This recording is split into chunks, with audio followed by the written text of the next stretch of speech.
Bonjour à toutes et tous et bienvenue à ce webinaire de Midas. Je m'appelle Claire Kim et aujourd'hui j'ai le plaisir de vous présenter notre webinaire sur la licence académique et la recherche pour les universités. Si vous avez des questions pendant la session, n'hésitez pas à les mettre dans le chat ou à nous envoyer un email. Avant de commencer, j'aimerais vous dire quelques mots sur notre société. Midasity a été créée il y a environ 20 ans et en 2012, elle est devenue la première entreprise coréenne à exporter un logiciel d'ingénierie vers l'étranger.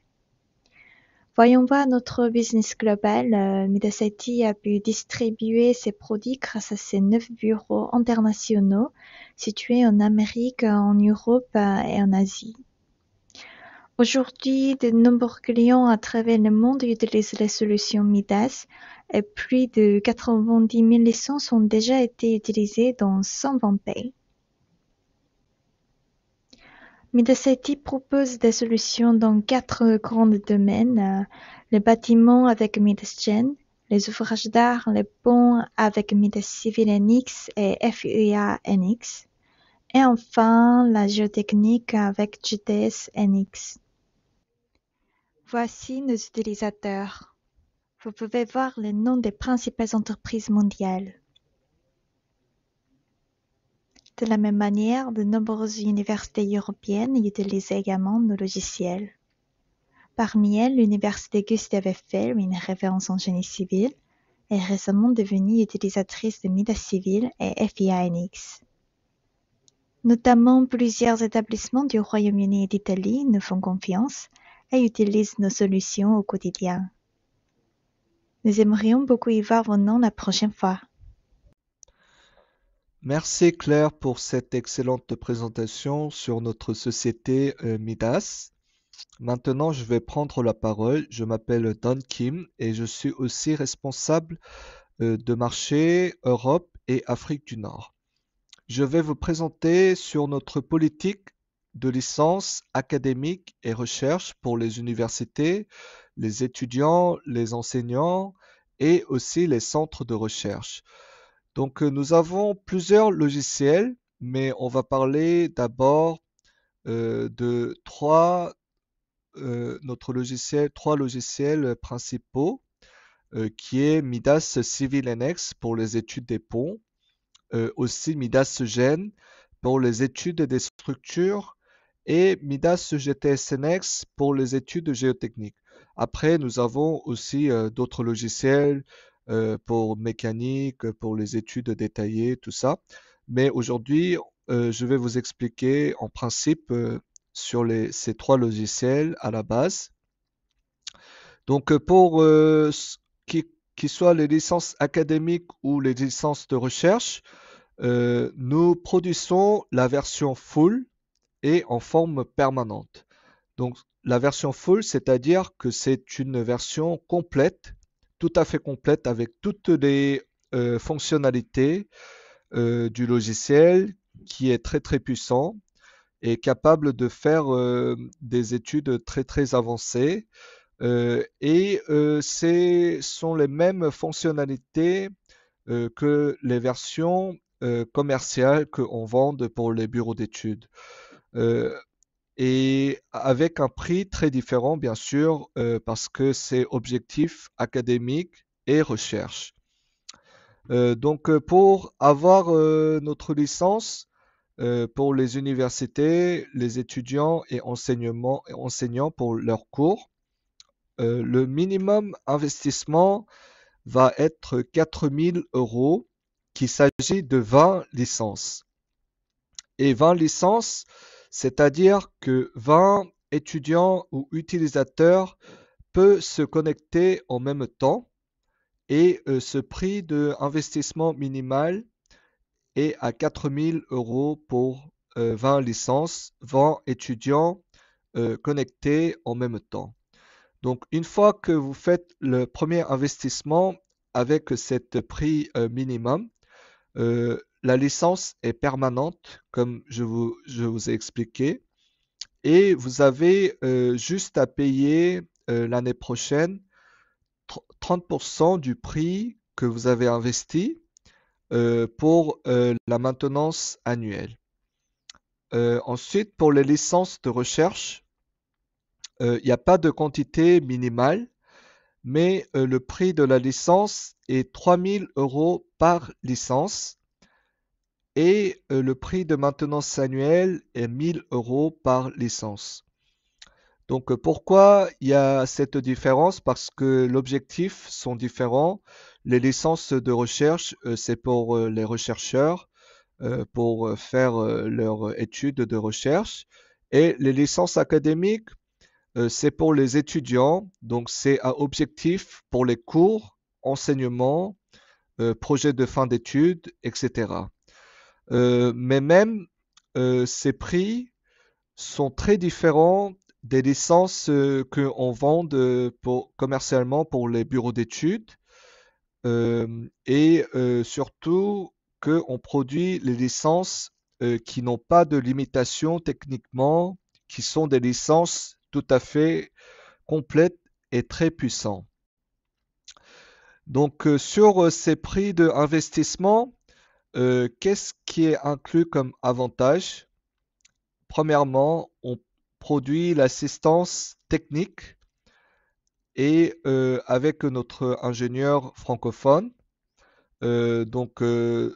pour vous accompagner à installer et utiliser, enseigner, faire des recherches avec notre licence. Nous allons produire par votre demande des tutoriels, documents techniques et le guide d'installation du produit, bien sûr. Donc, quel que soit le document que vous nous demandez pour votre cours ou recherche, nous allons vous assister et accompagner techniquement. En plus de ça, nous pouvons fournir des formations en ligne sur le produit que vous investissez. Donc, pour les étudiants même, nous pouvons vous donner, se connecter en ligne et donner des cours de base pour les étudiants pendant le cours de votre enseignement. Et bien sûr, pour les centres de recherche, pour les chercheurs, nous pouvons vous donner des formations, assistance technique en ligne. Donc, ces deux bénéfices, ces deux avantages sont tout à fait les mêmes avec les bureaux d'études qu'on fait. Donc, on va vous accompagner une fois que vous faites l'investissement sur notre produit. On va vous accompagner en forme que vous comprenez bien notre produit et que vous pouvez bien suivre et utiliser le produit. Après, comme vous le savez, nous avons beaucoup de webinaires, de séminaires et pour ceux qui utilisent Midas, les accès à ces ressources d'apprentissage qui sont parfois payantes seront gratuits. Et aussi, nous pouvons vous produire des certificats à l'issue des programmes de formation Midas.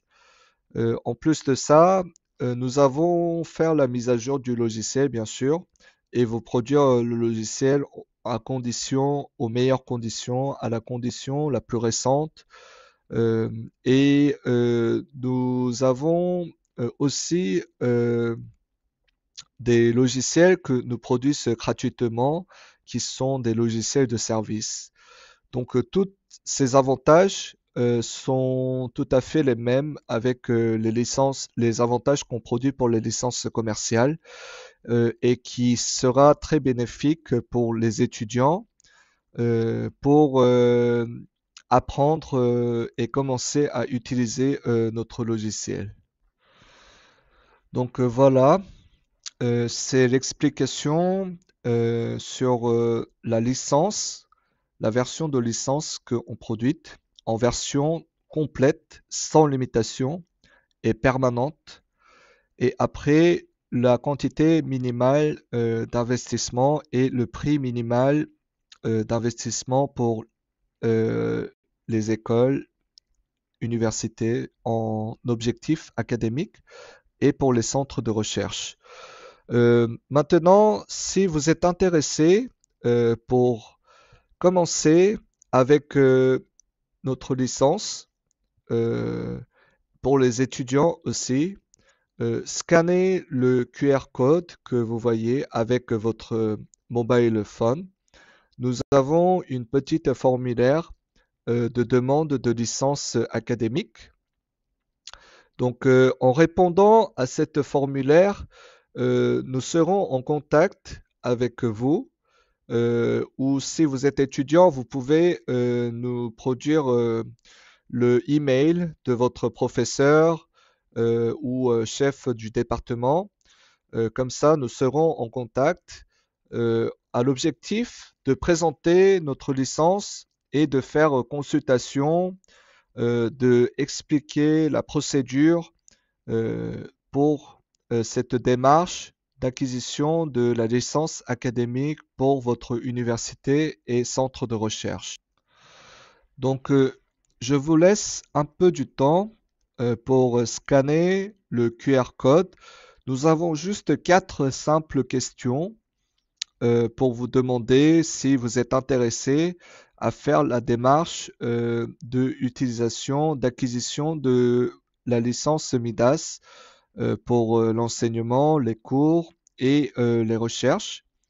Donc, si vous êtes étudiant, vous pouvez nous mettre les coordonnées de votre professeur, de votre département, et comme ça, nous pourrons présenter à nouveau notre politique de licence académique et la procédure de démarche afin que vous pouvez commencer à utiliser notre licence MIDAS pour les étudiants et aussi pour les centres de recherche. Euh, donc, vous pouvez scanner le QR code et répondre à cette question. Nous allons suivre à votre réponse et nous allons consulter les professeurs pour expliquer en détail la démarche qu'on pourra faire pour acquérir notre logiciel MIDAS pour votre cours. Donc, merci pour scanner le QR code et répondre à cette formulaire. Merci à nouveau pour votre présence. Je pense que l'explication sur notre politique de version et prix académique est en clair. Maintenant, je laisse la parole à notre ingénieur, Monsieur Mohamed El Mokretar. Il va expliquer qu'est-ce que Midas Civil, NX, Midas Gen et Midas GTS NX sont comme logiciel en détail. Euh, Monsieur les professeurs, vous pouvez vérifier les fonctionnalités de notre logiciel et bien sûr nous poser des questions sur les capacités de notre logiciel et on sera en contact pour consultation et démarche de l'acquisition de notre logiciel. Merci à nouveau. On commence maintenant la session de démonstration.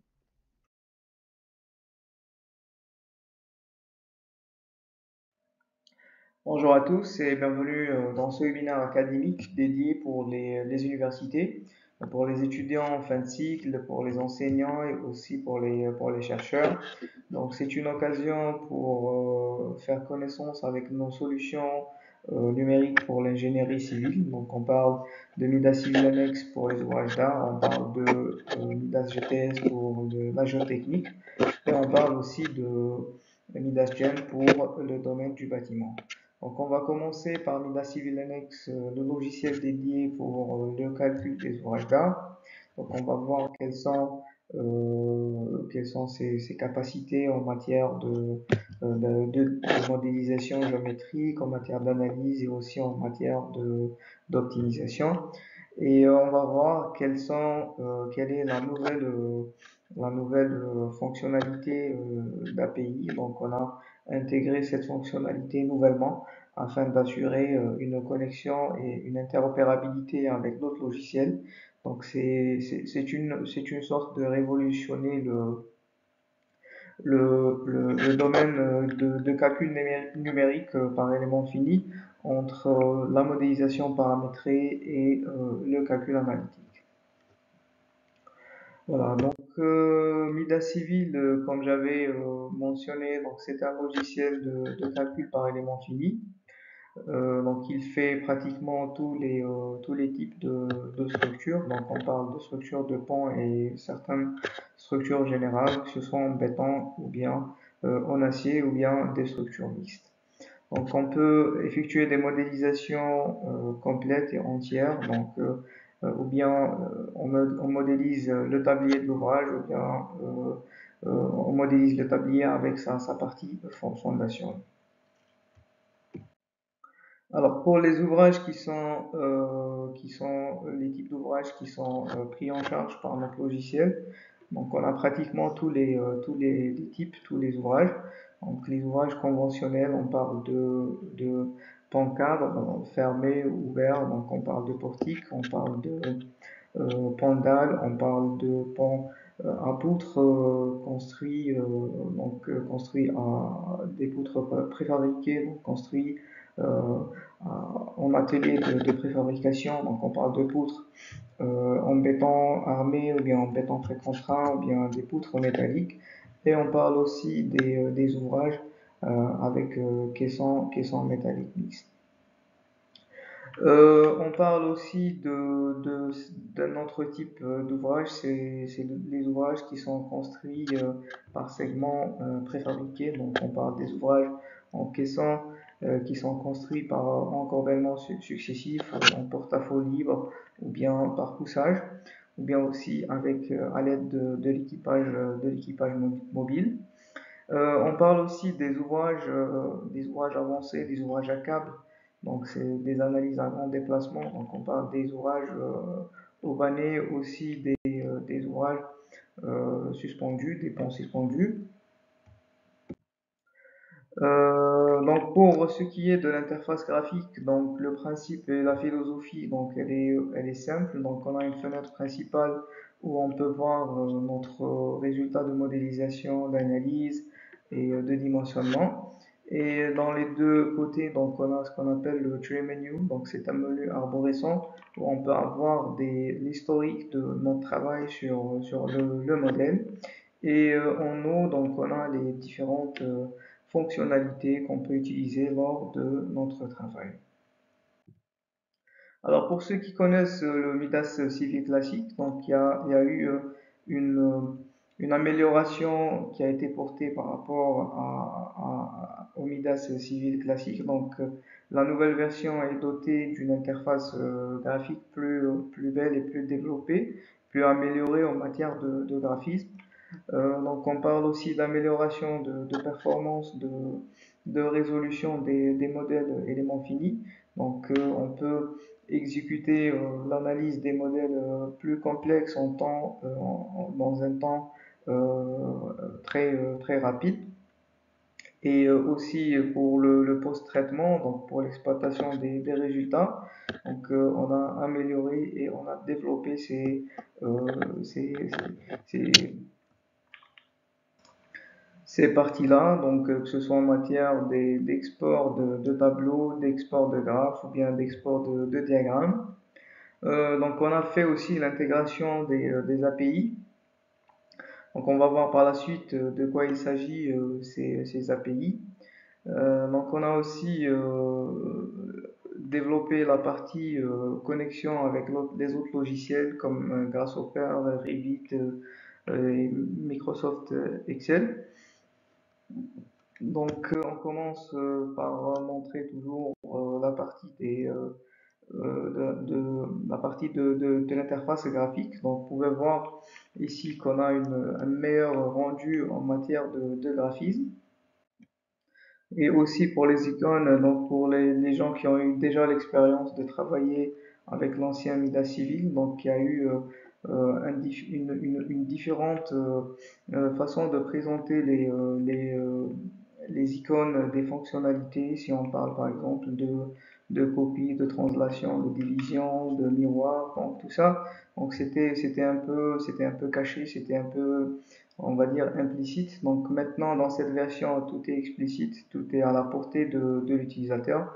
Donc c'est encore et encore friendly user, donc c'est une meilleure présentation des icônes et des fonctionnalités Midas. Voilà, donc ici, donc il y a aussi une nouvelle option qui a été introduite dans le tree menu. Donc si on travaille avec des modèles très complexes, avec on va dire des centaines de câbles de précontraintes, et l'on souhaite par exemple chercher un câble, donc il faut juste taper ici dans la barre de recherche, et donc le logiciel va nous guider jusqu'au bon câble. Donc ça c'est donné à titre exemple, ça s'applique sur toutes les autres parties, que ce soit on cherche une charge, une liaison ou autre paramètre. Donc ça c'est une option très pratique qui manquait dans l'ancien civil. Donc il y a aussi l'amélioration de la partie affichage en matière de couleurs. Donc on peut changer les couleurs des éléments de différentes sections, de différents matériaux. Et donc on peut différencier toutes les parties de l'ouvrage avec des couleurs. Donc ici, on parle de visibilité du modèle. Donc si on a par exemple des ouvrages qui sont construits avec des câbles de précontrainte, donc il y a un travail qui a été fait sur l'amélioration de la résolution graphique du modèle numérique en 3D, avec bien sûr un meilleur rendu, un meilleur affichage des câbles de précontrainte. Donc on peut prendre cet exemple-là avec certains fonctionnalités. Donc ici, vous pouvez voir qu'on peut changer la taille des informations, des éléments ou bien des informations des charges depuis cette partie ici. Donc on va juste ajuster la taille, donc à donner le pourcentage adéquat pour avoir un meilleur affichage. Donc ça manquait aussi dans l'ancien état civil. Donc c'est une amélioration. Voilà. Donc si on veut par exemple visualiser ce qu'on a dans cette partie des éléments, donc on peut créer une vue transparente et on peut afficher ce qu'il y a à l'intérieur comme câble de précontrainte, comme vous pouvez le voir ici. Par exemple, tous les câbles sont affichés qui passent par cette partie-là. Donc on peut les visualiser et on peut savoir quels sont bien sûr les câbles qui passent.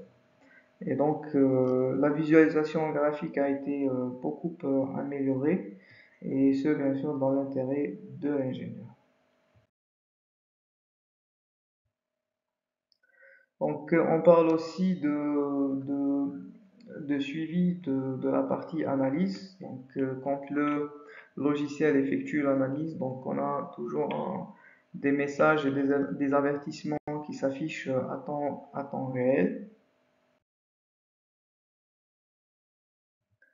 Aussi pour le besoin de chercher certaines informations à temps réel quand on effectue par exemple le travail de modélisation, bien d'application de charge, et on a besoin de chercher telle ou telle information.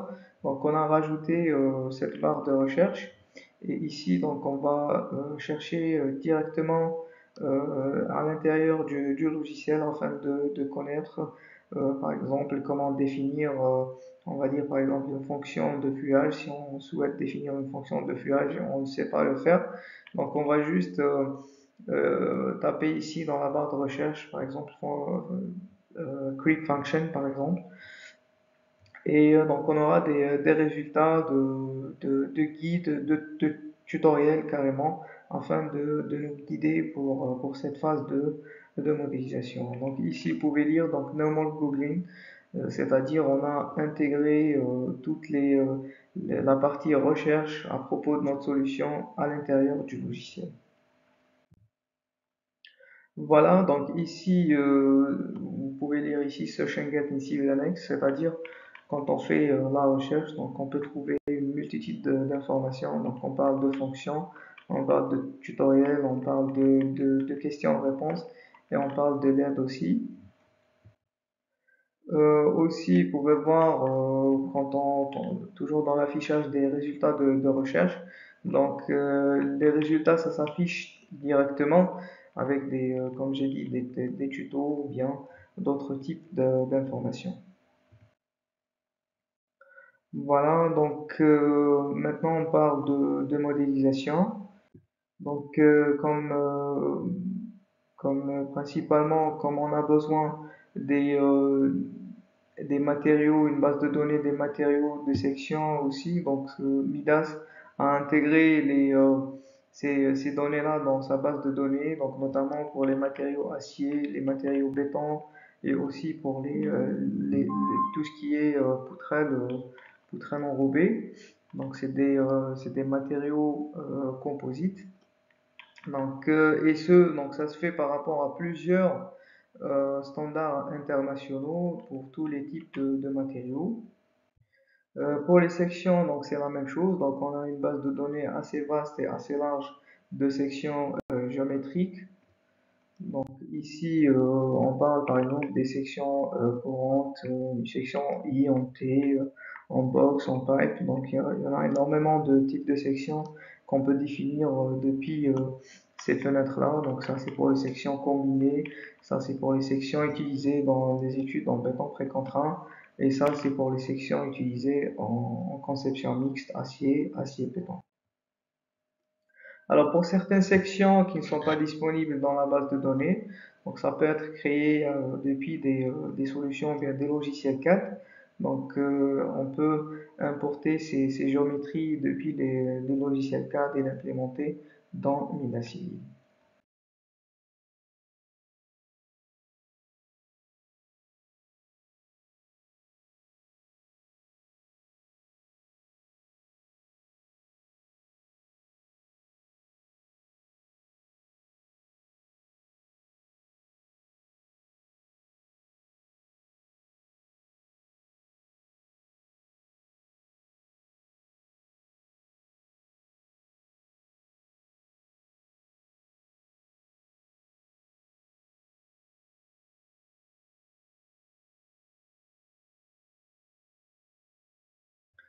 Toujours dans la modélisation, donc Midas propose ce qu'on appelle des wizards, et ces wizards donc sont donnés par rapport au type de l'ouvrage. Donc c'est un paramétrage qu'on effectue dans ces fenêtres-là. Donc si on parle par exemple d'un pendant, donc un syslab wizard, donc ce qu'il faut faire, il faut juste intégrer ou bien donner les données de la géométrie et certaines données qui concernent les conditions aux limites, et dans certains cas aussi quelques valeurs de charge statique. Et par la suite, on peut avoir notre modèle final. Donc ça, cette philosophie, donc elle est donnée pour tous les types d'ouvrages. Donc on parle d'ouvrages par exemple de passage inférieur, ce qu'on appelle les box culverts pour les pandales, pour les portiques, et aussi pour les ouvrages qui sont construits par segment. On parle de construction en porte-à-faux libre, et aussi pour les ouvrages ce qu'on appelle le full staging modeling, c'est-à-dire tout ce qui est construction sur site. Il y en a aussi pour le cas des ouvrages conventionnels, donc pour les ouvrages qui sont construits à poutres. Donc on a des poutres en béton précontraint avec des dalles participantes, et aussi pour le cas des ouvrages qui sont construits par des poutres métalliques ou bien des sections métalliques carrément avec des dalles participantes. Et pour les ouvrages avancés aussi, donc on a des utilitaires pour ça. Vous pouvez voir ici dans les schémas.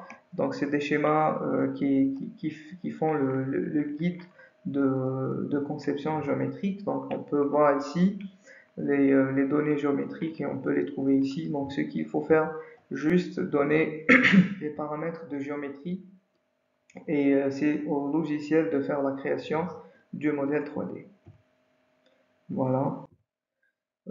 Aussi, dans certains modèles, donc on a ce qu'on appelle le transverse model. Donc, c'est si on a besoin d'exécuter une analyse sur des segments d'un pont, donc les analyses qu'on va appliquer des charges dans le sens transversal. Donc, c'est une analyse transversale.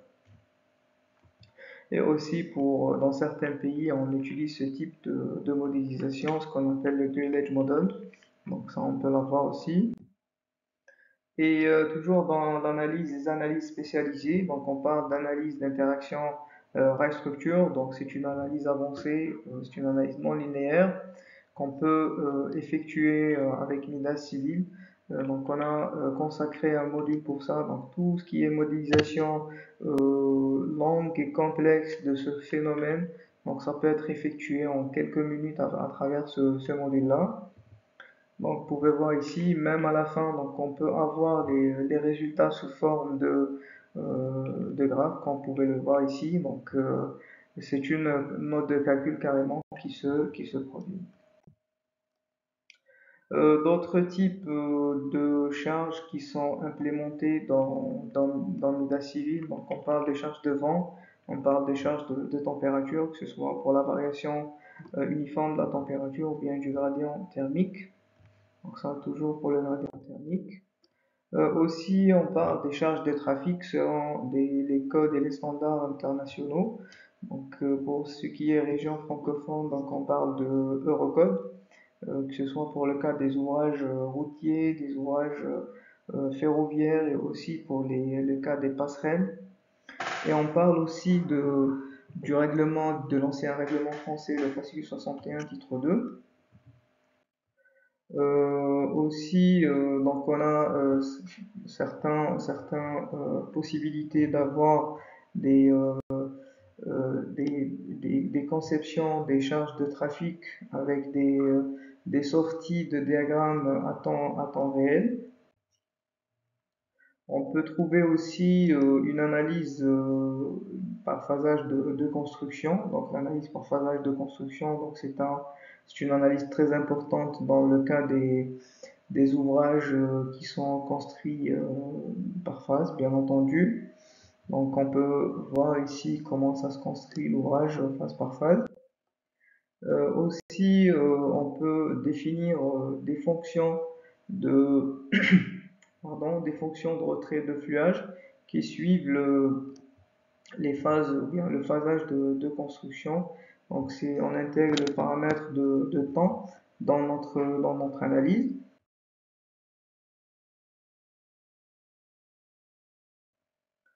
Voilà, donc on parle ici aussi de résistance à la compression du béton. Donc ici, on peut aussi définir une fonction dans ce sens. Voilà, voilà. Aussi, on peut voir l'affichage des résultats après avoir effectué une analyse phasée. Donc aussi pour le cas des ouvrages qui sont construits avec de la précontrainte, donc en béton, des ouvrages en béton précontraint. Donc voici donc le workflow de cette conception. Donc on peut avoir bien sûr les câbles de précontrainte dans leur position exacte. On peut avoir des diagrammes de contrainte et des diagrammes aussi de sollicitation. Et finalement, donc, on peut avoir des rapports de vérification conformément à l'Eurocode 2. Voilà, donc toujours dans le cas des ouvrages construits à l'aide de la précontrainte. Donc ça, c'est le cas des câbles, ou bien le cas des ouvrages avec des câbles intérieurs, et ça c'est le cas des ouvrages avec des câbles extérieurs. Donc les deux sont faisables sur Midas. Autre type d'analyse, donc on parle de l'analyse par poussée progressive, donc on parle de l'analyse Pochover. Donc ici, on peut exécuter cette analyse pour étudier la capacité des éléments verticaux de notre ouvrage. Donc ici, vous pouvez voir, on a la courbe de performance avec le spectre de dimensionnement. Et ici, vous pouvez voir que le logiciel définit le point de performance. Donc ça, c'est faisable par rapport à certaines normes internationales telles que l'Eurocode, le FIMA et autres. Et on parle aussi d'analyse dynamique aux conditions limites non linéaires. C'est le cas des dispositifs antisismiques. Donc le logiciel il est doté d'une base de données qui comprennent des isolateurs sismiques, des appareils d'appui hystérétique à comportement hystérétique et aussi des amortisseurs. Donc c'est directement utilisable depuis la base de données du logiciel. On parle aussi d'analyse inélastique, d'analyse non linéaire inélastique. C'est une analyse temporelle aussi. On peut utiliser des paramètres d'accélérogramme, bien des paramètres de signaux sismiques pour effectuer cette analyse. Et bien sûr, on peut faire la prédiction du comportement non linéaire des éléments structuraux, notamment pour les piles. Toujours dans l'analyse inélastique. Donc ici, on peut voir ici comment se comportent les éléments structuraux face au séisme. Donc par rapport bien sûr, par rapport à leur résistance. Donc est-ce qu'il reste toujours dans le domaine élastique ou bien il part en post-élastique ou bien carrément en plastique ou bien jusqu'à bien sûr à l'effondrement. Pour la partie design, donc on parle de dimensionnement des sections. Donc on a du dimensionnement des sections béton armé conformément à l'Eurocode 2. Et pour le béton armé, pour le béton précontraint, donc c'est conforme à l'Eurocode 2. Donc pour le cas des sections métalliques, on parle de l'Eurocode 3. Et pour les sections composites, donc on parle de l'Eurocode 4. Alors pour tout ce qui est toujours design, donc comme on a mentionné déjà, donc on parle des rapports de design assez détaillés. On prend en charge donc le dimensionnement en capacité à l'état limite ultime et aussi à l'état limite de service. Et on étale bien sûr toutes les informations avec toutes les formules et toutes les références normatives dans les rapports. Aussi bien pour le dimensionnement des sections métalliques, donc c'est la même approche et le même principe. Voilà, donc pour ce qui est des API, donc on parle de cette nouvelle fonctionnalité qui a été implémentée nouvellement sur Midas. Donc les API, donc on va voir ce que c'est, on va prendre quelques exemples et on va voir certaines démonstrations par rapport à l'interopérabilité avec Midas et aussi pour le cas bien sûr de Grasshopper et Excel. Alors quels sont donc les API, donc Application Programming Interface. Donc c'est un mécanisme permettant à deux composants logiciels de communiquer entre eux en utilisant un ensemble de définitions et de protocoles. Donc application, le terme application fait référence à tout logiciel ayant une fonction distincte. Donc une interface est une sorte de contrat de service entre deux applications. Donc un contrat, donc ça définit comment les deux communiquent entre eux à l'aide de requêtes et de réponses. Donc l'application qui envoie la requête, donc elle est appelée client, et l'application qui envoie la réponse, elle est appelée le serveur. Donc API's REST, donc c'est le client, donc dans le cas où le client envoie des requêtes au serveur sous forme de données. Donc le serveur il utilise ces données du client pour lancer des fonctions internes et renvoie les résultats au client.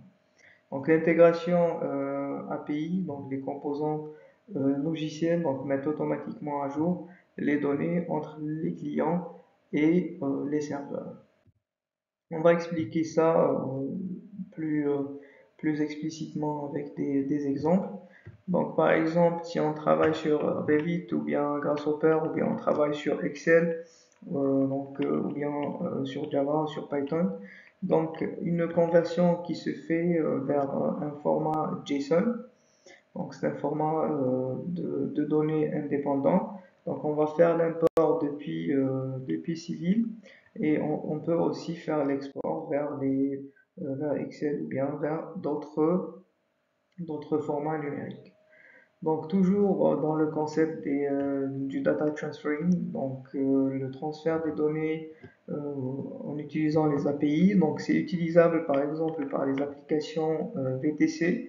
Donc ils importent les données géographiques depuis Google Maps par exemple et les utilisent dans leur propre application.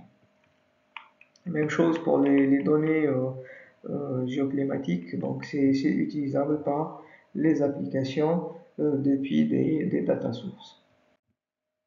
Voilà, donc le process, donc le Open API process, donc il est utilisable par tous les pratiquement les logiciels et par tous les software packages. Donc on parle de Java, Python, C++ ou bien C Sharp.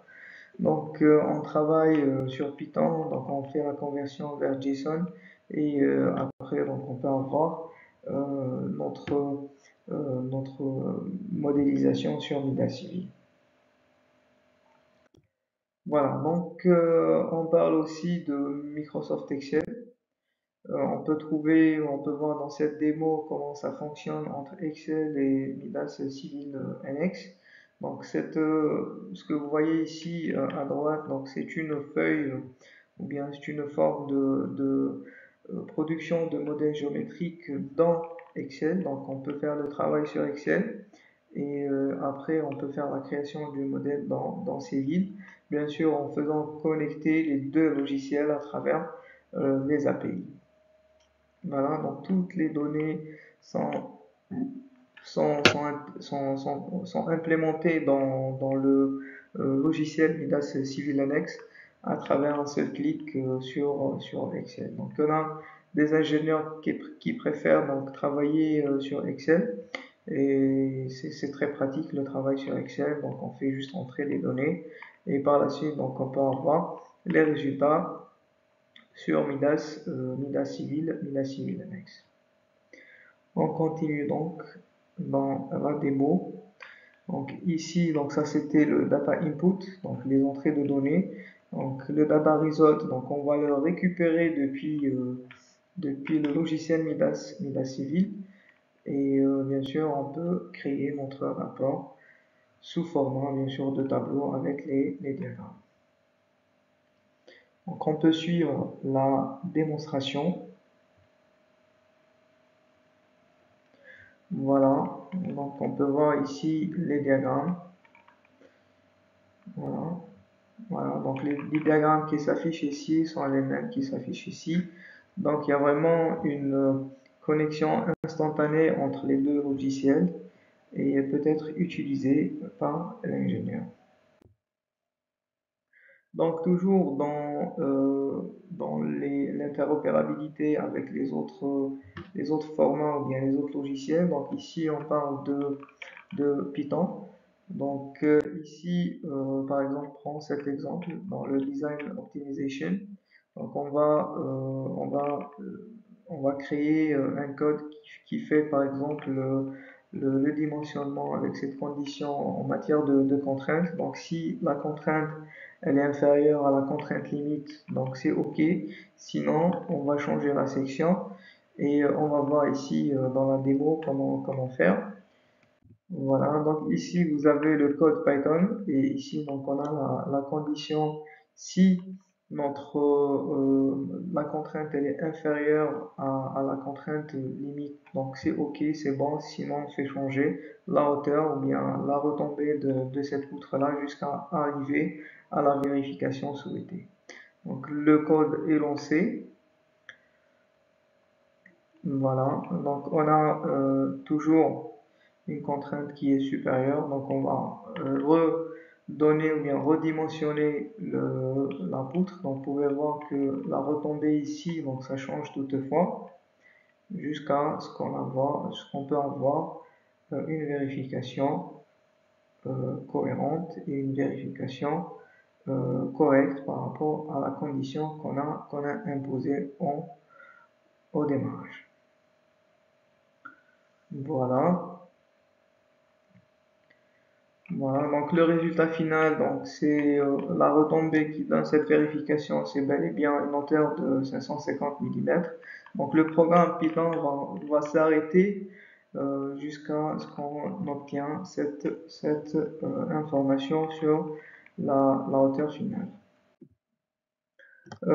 Par la suite, donc, on montre le plugin de Grasshopper. Donc ici, on prend un exemple d'un ouvrage composé, donc d'un ouvrage en mixte, donc en acier plus une dalle en béton. Et on va voir donc comment ça marche entre Grasshopper et Midas. Voilà, on effectue initialement la connexion avec Midas à travers cette MAPI key, donc la clé MAPI.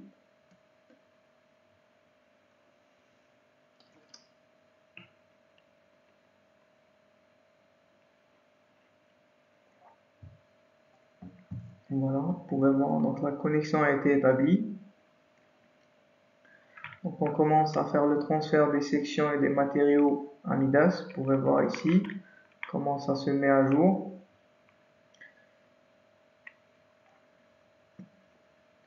Donc la base de données qui est implémentée ici sur Grasshopper, elle est la même. Donc on peut faire le travail ici sur Grasshopper. Maintenant on fait la création des nœuds et des éléments. Voilà, donc vous pouvez voir la création a été faite très rapidement, création du modèle géométrique. Maintenant on peut créer des modifications sur les sections, donc on peut créer des sections variables depuis Grasshopper, depuis ce logiciel de modélisation paramétré. Voilà, on peut voir ici les changements qui s'effectuent. Donc ça c'était pour la création des liaisons entre la partie supérieure et la partie inférieure. Là on parle aussi des appuis, donc les conditions aux limites. Maintenant pour le cas des charges, donc on va appliquer les charges depuis Grasshopper vers Midas directement. Voilà. Et on fait aussi la création des combinaisons de charges. Voilà, vous pouvez voir les charges qui s'appliquent directement sur Midas depuis Grasshopper. On lance maintenant l'analyse. Donc l'analyse est lancée.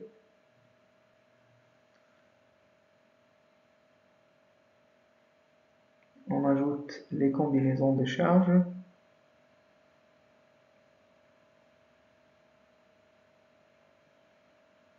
Et puis donc on fait l'extraction des résultats sous format de tableau, par exemple, ici.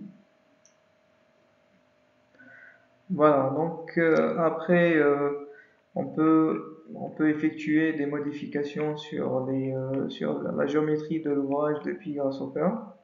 Donc on peut changer les longueurs, on peut changer les rayons de courbure, on peut tout faire sur Grasshopper. Et voilà, donc on peut voir aussi comment ça marche pour le cas des charges de trafic et aussi pour les phases de construction. Donc toujours on peut faire le travail sur Grasshopper et on peut s'actualiser sur Midas. Voilà. On parle ici de voie de circulation.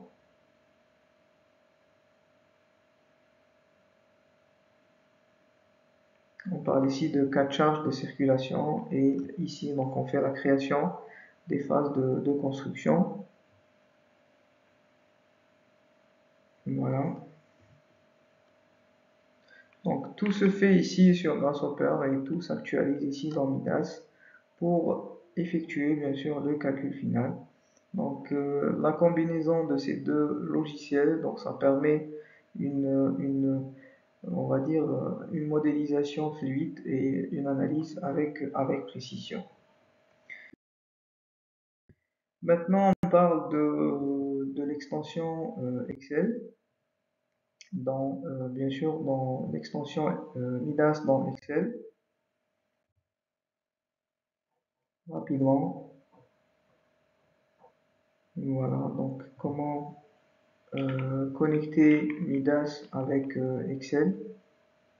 Donc la première phase, donc, c'est de connecter les deux logiciels à travers le M-Connector.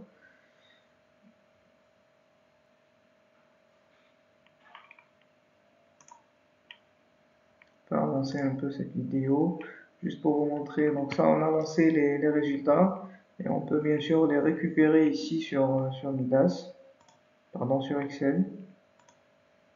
Voilà. Donc, ici, vous avez Reaction. Et voilà.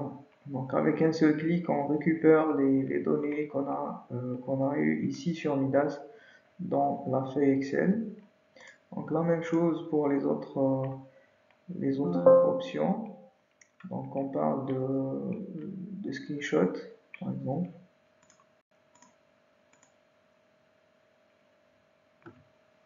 Voilà, pour les autres résultats sous format de... Aussi, pour les autres extensions, donc il y en a une marketplace ici dans le logiciel CivilNX. Donc on peut trouver plusieurs extensions qu'on a développées pour faciliter certaines tâches, notamment pour cet exemple, pour la création de l'axe. Donc on a le Alignment Generator. Quand on a une géométrie complexe, donc on fait appel à cette extension pour la création de l'axe. Donc ici on peut rajouter plusieurs segments avec des rayons, avec des alignements, bien avec des clotoïdes. Vous pouvez voir, donc tout ça c'est pour l'exactitude des modélisations. Donc vous pouvez voir, ça a été généré. Voilà, donc il y a une génération ici, et par la suite ce qu'on fait, on fait juste l'affectation des sections qu'on souhaite donner à notre tablier. Voilà, vous pouvez voir ici.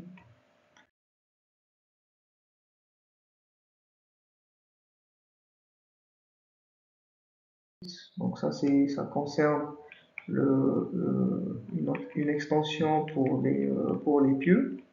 On peut le voir ici, je peux avancer. Voilà.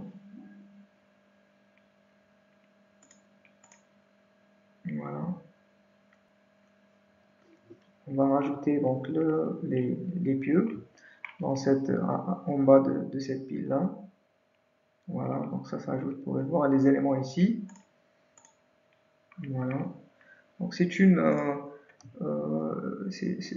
extension très intéressante pour faire la modélisation des fondations, avec bien sûr exactitude et précision. Voilà, donc on peut trouver aussi le modèle, pardon, le manuel de l'utilisation des API dans notre site,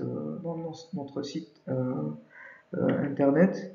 Vous pouvez trouver des vidéos, comment utiliser, des exemples, des astuces, comment développer des plugins, des extensions. Donc toutes les informations que vous souhaitez avoir sur les API, vous allez les trouver ici sur notre site internet de support. Donc pour les gens qui font de la programmation, donc c'est très intéressant pour faire des développements dans ce sens. Donc ça va devenir open source pour le rajout des extensions dans le logiciel. Donc vous avez toute la liberté de le faire. Voilà, donc je vous remercie pour cette première partie de présentation du logiciel Midas Civil. Et par la suite, donc on va voir le deuxième logiciel, donc on parle de Midas GTS. Je vous remercie.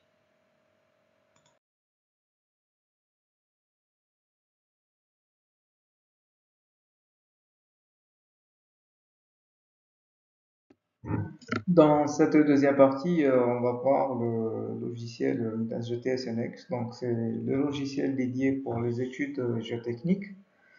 Donc on va voir Midas GTS NX. Donc c'est un logiciel de calcul éléments finis qu'on utilise pour les différents problèmes de l'ingénierie géotechnique. Donc on propose des modélisations axissymétriques, des modélisations 2D, aussi des modélisations en 3D. Alors pour les applications, les différents types d'analyse, donc on trouve l'analyse statique, l'analyse par phasage de construction, l'analyse de consolidation et les analyses d'infiltration et les analyses dynamiques et aussi l'analyse de la stabilité des talus. Pour les applications, donc, on commence par l'étude des fondations, donc, que ce soit des fondations profondes avec des pieux ou bien des fondations superficielles, donc type radier ou bien type semelle isolée. On peut le faire avec, bien sûr, avec une base civile. On peut évaluer les efforts au niveau des pieux, on peut évaluer les passements et même pour une analyse d'un pieu isolé. Donc, ça peut être exécuté sur logiciel. Pour la stabilité des pentes, donc l'analyse peut se faire en 2D comme ça peut se faire en 3D. C'est-à-dire on modélise la stratigraphie du terrain en 3D, en 3 dimensions. Et on affecte, bien sûr, on attribue les différentes couches. Et en fonction de ces conditions, en conditions de charge, conditions limites, conditions de présence ou pas de la nappe phréatique, donc on peut exécuter notre analyse de stabilité. Donc l'analyse peut se faire selon plusieurs phases de construction, à compter de l'état initial jusqu'à l'état final. Donc ici vous avez l'état initial, la première excavation, la deuxième, la troisième et l'état final.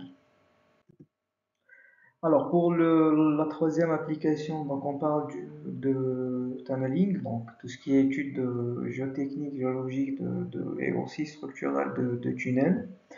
Donc ici, vous pouvez voir la formation géologique et géotechnique du tunnel. Et donc on affecte, on attribue les différentes lois de comportement du sol et aussi les différents paramètres de notre tube. Aussi pour le cas des puits de ventilation, que ce soit des puits de ventilation horizontaux ou bien verticaux, donc on peut les modéliser. Aussi pour le passage des machines tunneliers et aussi pour l'étude d'impact entre deux structures passant adjacentes, passant dans la même région, dans le même endroit. Et aussi dans cette image, ici on peut voir la méthode de creusement selon la méthode autrichienne, donc c'est NATM method, donc c'est New Austrian Tunneling Method, qui consiste bien sûr à faire des creusements avec des sections divisées. Toujours avec les tunnels, on peut voir comment on affiche les résultats sous format de contour, etc. Et ici, donc, vous pouvez voir qu'on a une sorte de fouille excavée qui est soutenue avec des tirants d'ancrage. Toujours avec les applications, donc on a pour les excavations et pour les structures provisoires. Donc pour l'analyse des fouilles, donc ça c'est un cas de station de métro. Donc on a ici fait l'étude de la stabilité de la fouille pour la construction de cette station subway. Et aussi pour les autres applications, notamment pour ici on peut voir le contour des contraintes, toujours dans cette station avec bien sûr le puits de ventilation. Pour les applications hydrauliques, donc on peut exécuter une analyse d'infiltration et bien sûr l'effet sur la structure souterraine. Dans le cas des mines, donc il y a une application toujours dans le cas de modélisation des mines à ciel ouvert. Et donc on a la topographie de la mine et on peut donc générer un modèle élément fini.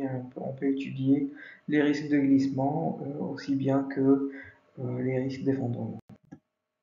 toujours donc, dans les mines. Donc ça c'est le modèle élément fini, ça c'est le modèle géométrique. Aussi, ça c'est pour les chemins sous les mines. Et aussi, donc on a pour la stabilité des remblais. Donc ici, on peut voir comment faire l'analyse de consolidation selon les types de systèmes, que ce soit drainé, non drainé, etc. Alors pour l'interface graphique, donc on a une fenêtre principale avec un menu arborescent et aussi un ruban ici qui contient les différentes fonctionnalités de manipulation du modèle numérique. Et donc pour le workflow, donc on peut dire qu'on a un workflow assez simple mais un peu laborieux dans la partie, surtout dans la partie création de géométrie. Donc la géométrie peut se faire ou bien en faisant de l'import depuis des modèles ou des fichiers géométrie AutoCAD, ou bien la création de façon manuelle. Par la suite, donc, on a la création et l'attribution des matériaux. Et donc, par la suite, c'est les propriétés. Propriétés, on parle de propriétés mécaniques.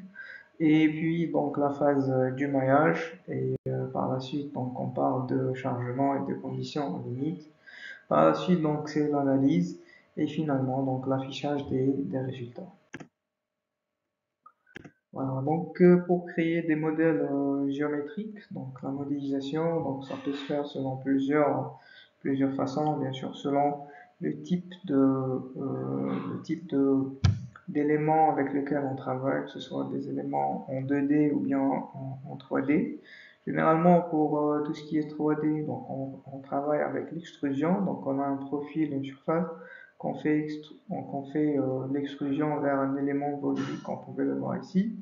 Donc il y a une autre option qui s'appelle le sweep. Donc c'est une extrusion à travers une coupe, bien à travers un alignement, donc à travers une ligne quelconque. Et voilà, ici on peut voir un modèle qui a été créé par extrusion et par sweeping en même temps. Aussi, on a l'option trim, donc si on veut découper notre surface ou bien notre sol selon un profil topographique précis, donc on utilise cette option trim. Et si on veut par exemple séparer deux couches selon une ligne comme celle-là, donc on peut utiliser l'option divide. D'accord? Voilà. Par la suite, donc on a l'option divide by multiple surfaces. Donc si on a par exemple plusieurs phases de construction, comme ici, donc on a plusieurs phases d'excavation. Donc on va faire une division selon plusieurs étapes.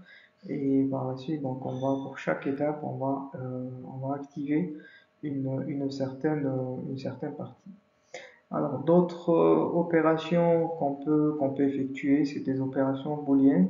Donc, ou bien on fait de la fusion, ou bien donc on a l'option cut, c'est-à-dire la partie A moins la partie B, ou bien donc on fait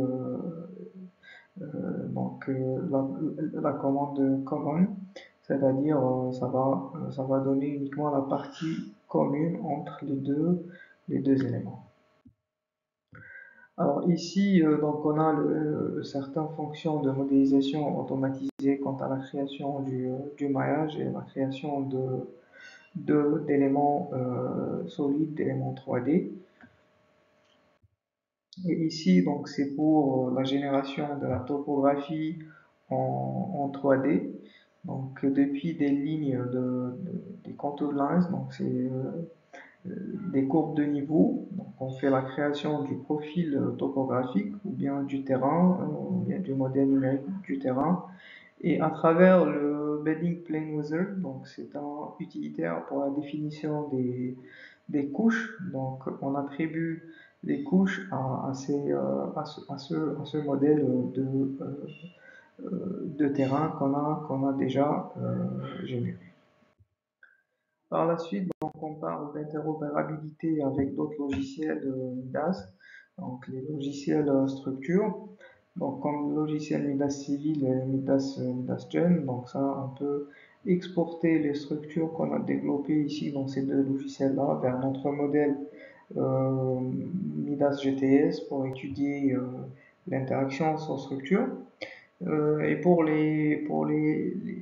la création de la géométrie, donc on peut créer depuis des fichiers AutoCAD, on peut créer de la géométrie depuis des fichiers AutoCAD et aussi depuis le logiciel SolidWorks. Donc SolidWorks c'est aussi un logiciel géotechnique mais il est juste en 2D. Donc on peut exporter depuis SolidWorks des modèles 2D pour les rendre sous format, bien sous forme 3D, pour des analyses plus avancées. Alors par la suite, donc on a les formats AutoCAD qu'on peut avoir dans le logiciel. Et ici, donc, on peut voir quelles sont les différentes interfaces, compatibilité avec les autres logiciels MIDAS, tels que MIDAS Civil et MIDAS Gen. Alors, par la suite, on parle d'interaction sans structure. Donc, pour ce qui est interaction sans structure, donc c'est une interaction entre la rigidité et la déformation entre la structure et le sol. Et donc, elle est nécessaire pour déterminer le comportement, à la fois le comportement de la structure et aussi le comportement du sol quand on a les deux qui sont bien sûr dans le même endroit. Voilà, donc quelle est donc toujours dans l'interaction sans structure. Donc on a le modèle structure, aussi on a le modèle structure dans le sol. Donc on a depuis le modèle structure, donc on exporte les réactions et les forces. Et depuis le modèle global, donc le modèle structure plus sol, donc on a les courbes de force déplacement, c'est-à-dire des lois de comportement. Par la suite, donc, on fait voir les différents matériaux et les modèles pour simuler le comportement des roches et des sols. Donc on a plusieurs, donc on a des modèles élastiques et des modèles plastiques, donc des modèles Moix-Coulomb, Tresca, Von Mises, donc Inverse Hankin, Modified Moix-Coulomb. Donc il y en a plusieurs modèles qu'on peut attribuer aux matériaux. Donc il y a aussi des matériaux non drainés et aussi des fonctions qu'on définit selon le besoin.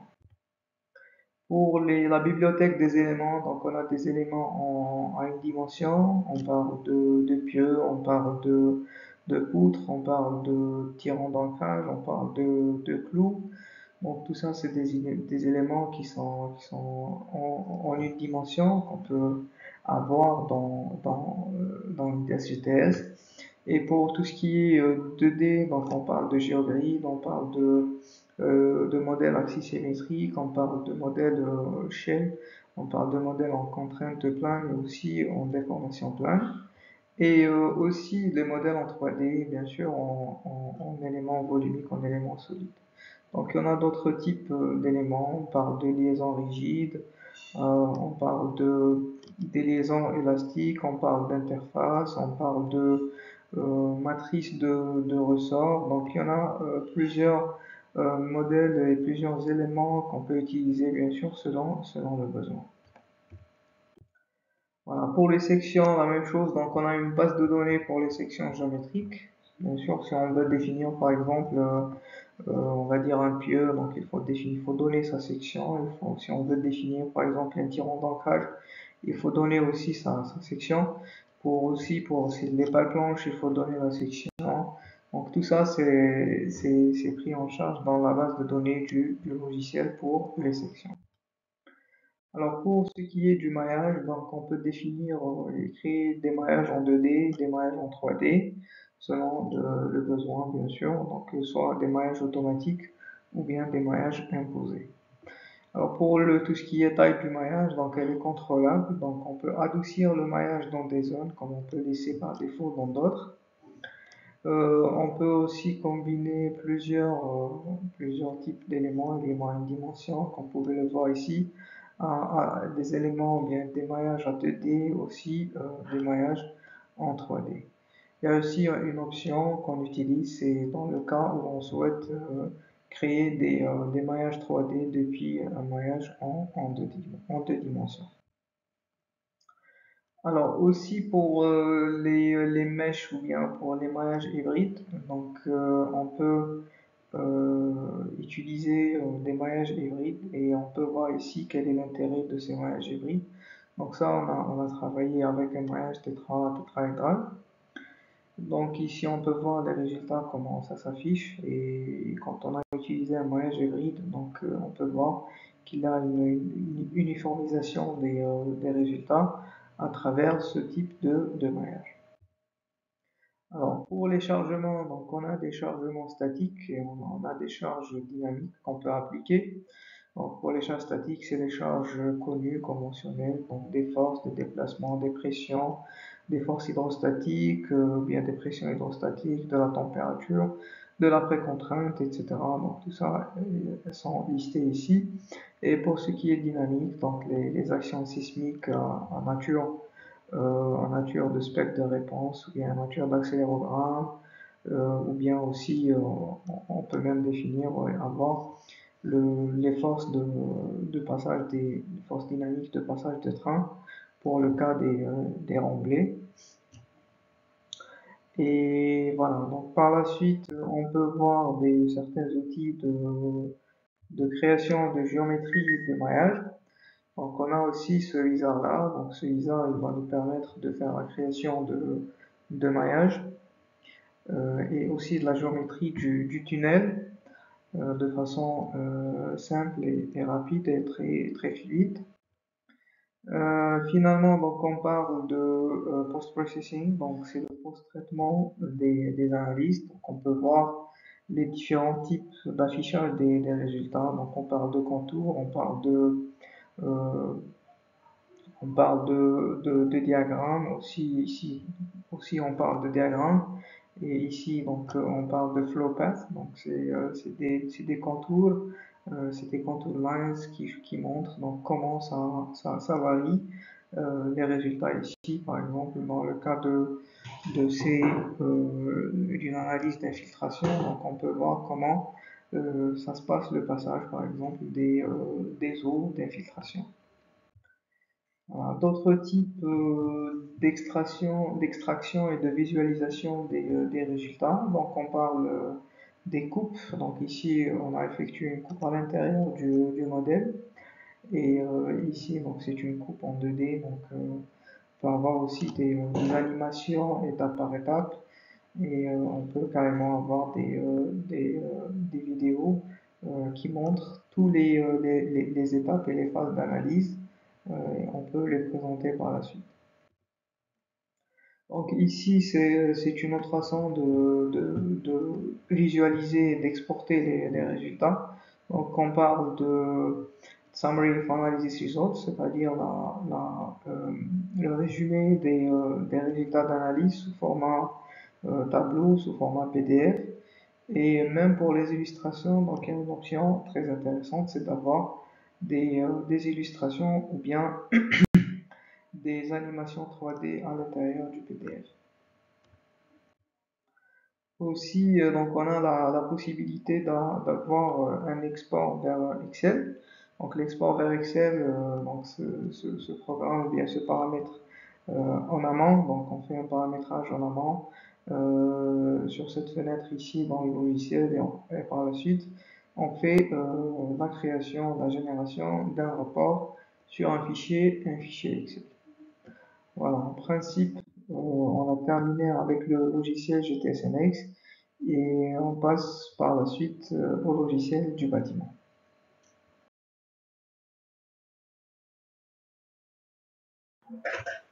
Alors la dernière présentation concerne donc la solution dédiée pour le calcul des bâtiments et des structures. Donc c'est le Midas Gen, donc on va le présenter et on va le voir ensemble étape par étape. Donc pour introduction, donc Midas Gen c'est toujours un logiciel de calcul par élément fini. Donc il est dédié spécifiquement pour le calcul des bâtiments et des structures générales. Donc il offre un grand périmètre d'analyse conventionnelle, linéaire, non linéaire, que ce soit non linéarité géométrique ou bien matérielle. Bien sûr, en outre des capacités de dimensionnement et de vérification et de justification normative, bien sûr, conformément aux règlements internationaux.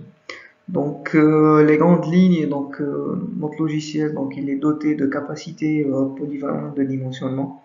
Donc il offre des capacités de dimensionnement variées selon les types des sections et aussi des matériaux conformément aux standards internationaux. Alors pour aussi on peut qualifier Midas Gen comme étant la meilleure solution d'études sismiques dans le marché. Donc il offre une multitude d'analyses sismiques avancées, telles que l'analyse statique non linéaire ou bien l'analyse par poussée progressive qu'on appelle l'analyse pushover.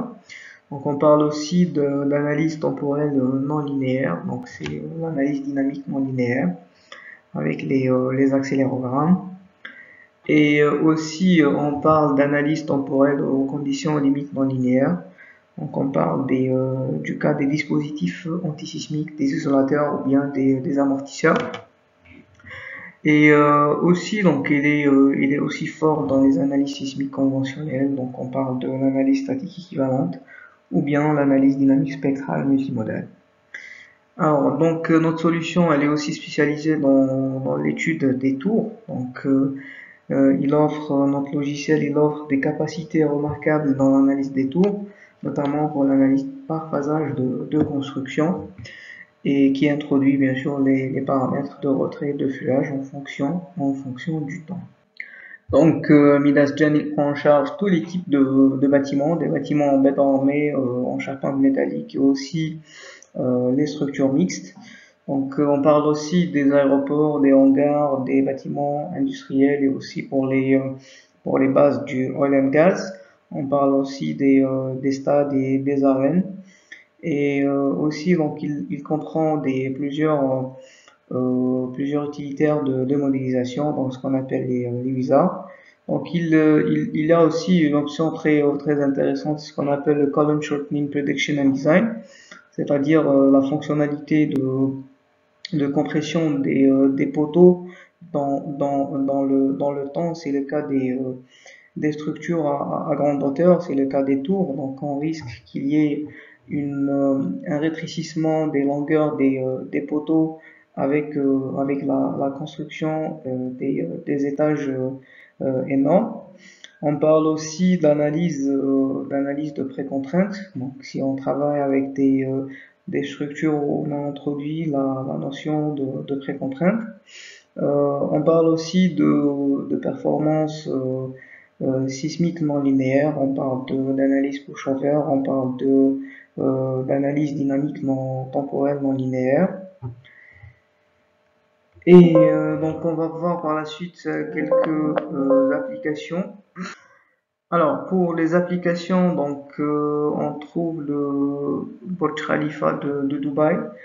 Où on a utilisé notre solution Midas Gen pour étudier donc le phénomène de compression des poteaux. Et on peut voir aussi le Moscow City Palace Tower. Donc c'est une tour de 46 étages qui a une forme architecturale très jolie et très intéressante. On a aussi le stade national de Pékin. On a aussi le Temieto di Via Barbaro, donc c'est en Italie, donc c'est un bâtiment historique. On a fait donc l'évaluation de la vulnérabilité historique de cette structure. On a aussi plusieurs d'autres projets de oil and gas et des projets de l'énergie en Chili, au Vietnam, en Iran en Inde, en Corée, aussi en Chine. Et d'autres applications, donc on parle des stations de métro, on parle des fondations pour les machines vibrantes et aussi on parle des bases nucléaires.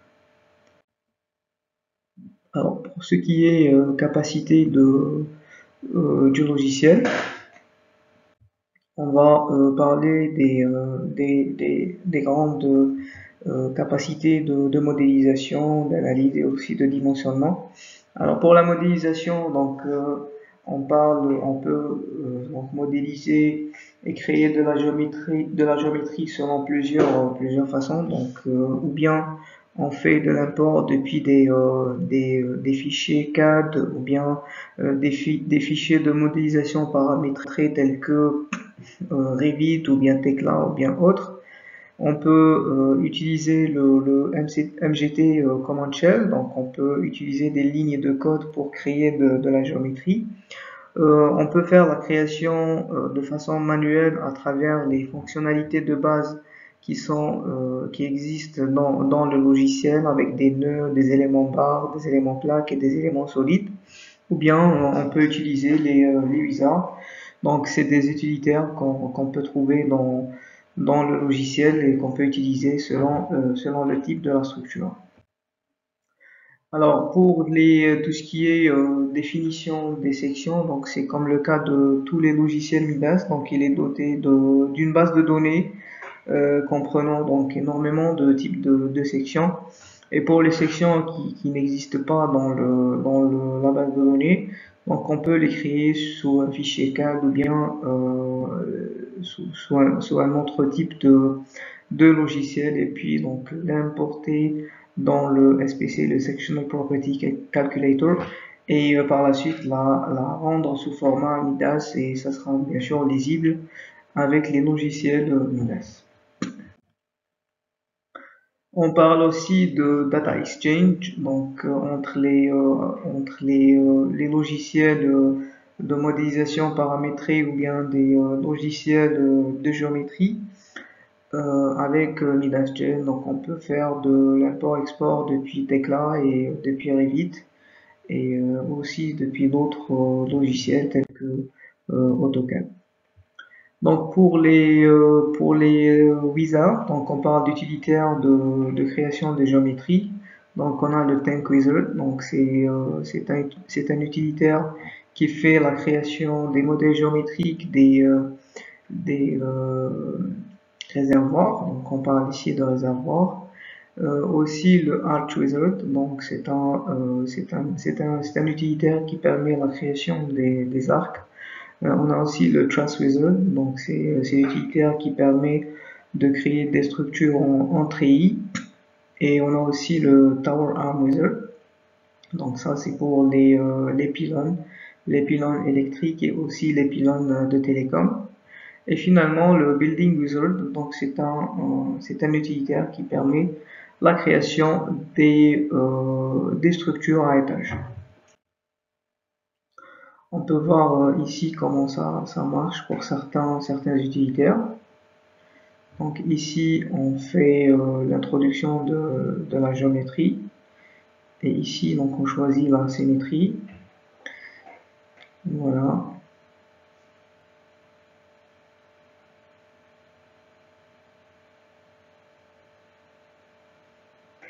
Donc voilà, donc la création se fait de façon très rapide et très fluide. Voilà. Alors, donc on a aussi une option qui s'appelle le Smart Automesh, c'est-à-dire le logiciel va faire le maillage de façon automatique et intelligente, c'est-à-dire il sait où est-ce qu'on a les points critiques où il faut affiner le maillage. On a aussi pour les conditions aux limites, donc on a plusieurs types de conditions aux limites, comme c'est pour le cas des autres logiciels. Donc on parle des appuis, on parle des liaisons élastiques, rigides ou bien générales. On parle aussi des appuis ressorts, qu'ils soient surfaciques, linéaires ou autres. Et voilà. On parle aussi d'interaction sol-structure, donc entre Midas Gem et Midas GTS. Donc il y a une interopérabilité entre les deux, comme on l'a vu dans la présentation de Midas GTS. On parle aussi de chargement hydrostatique, donc on peut définir un chargement hydrostatique directement sur les parois. On parle aussi de charge de vent, pour le cas par exemple des réservoirs. On parle aussi, toujours dans les chargements, on parle de analyse spectrale, analyse sismique spectrale multimodale. Voilà, donc ça c'est par exemple selon les eurocodes. Donc on peut définir directement le spectre de réponse élastique. Donc les analyses qui sont disponibles sur le logiciel, donc il y en a plusieurs, analyse statique, analyse dynamique, analyse géométrique non linéaire. Si on parle d'analyse pi delta ou bien on parle d'analyse des grands déplacements. On parle aussi d'analyse non linéaire matérielle, dans le cas par exemple des structures en maçonnerie. On parle aussi d'analyse de flambement et on parle de l'analyse de transfert de chaleur dans le cas des coulages massifs. On parle aussi d'analyse par phasage de construction. On parle d'analyse pushover. On parle aussi d'analyse dynamique non linéaire aux conditions aussi non linéaires. On parle d'analyse temporelle inélastique et aussi certaines autres analyses qui ne sont pas forcément nécessaires, mais ça existe aussi dans le logiciel, tel que par exemple l'analyse des charges de trafic, Moving Load Analysis, et aussi pour l'analyse avec déplacement imposé. Voilà, donc ici c'est l'option de changement des conditions aux limites par rapport à une charge donnée, c'est-à-dire au cours de l'analyse, on peut changer les conditions aux limites, dans le cas par exemple statique et dans le cas dynamique. Il y a certains paramètres qui pourront changer. Donc à travers cette option-là, donc on peut varier les conditions aux limites comme on le souhaite dans notre analyse. On parle aussi de floor vibration analysis, c'est-à-dire les planchers vibrants. Donc si on a par exemple une machine sur un plancher et on souhaite effectuer l'étude des vibrations, donc on peut le faire à travers une analyse temporelle. Aussi, il y a certaines analyses, capacités d'analyse avancée. Donc on parle de l'analyse non conventionnelle par phasage de construction, avec les fonctions dépendant du temps.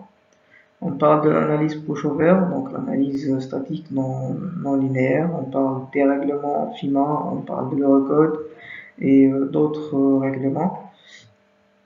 Et aussi on parle de Masonry Pushover Analysis, donc pour l'analyse pushover pour les structures en maçonnerie. Aussi on parle d'analyse temporelle inélastique, donc pour définir le risque de plasticité pour certains éléments structuraux. On parle aussi de l'analyse temporelle aux conditions aux limites non linéaires, c'est le cas des dispositifs antisismiques. Et on parle aussi des analyses avec l'utilisation des câbles de précontrainte en post-tension. Aussi pour les vérifications des étages, donc on parle des vérifications des étages, donc on a le Story Shear Force Ratio entre les poteaux et les voiles de contreventement, c'est-à-dire si vous exécutez une analyse sismique et vous voulez voir combien ça prend les poteaux et combien ça prend les voiles de la force sismique horizontale, donc le logiciel vous le donne de façon automatique. On parle aussi de Cat-in-line diagram, c'est-à-dire si on effectue une analyse sur des éléments plaques et on souhaite donc faire un diagramme pour voir comment ça varie les résultats des forces. Donc on peut le faire à travers le logiciel. Donc il y a aussi la génération des conditions, pardon, des combinaisons de charges de façon automatique selon l'Eurocode 0. Et ce pour le cas de dimensionnement béton armé, béton précontraint et aussi acier ou les charpentes métalliques.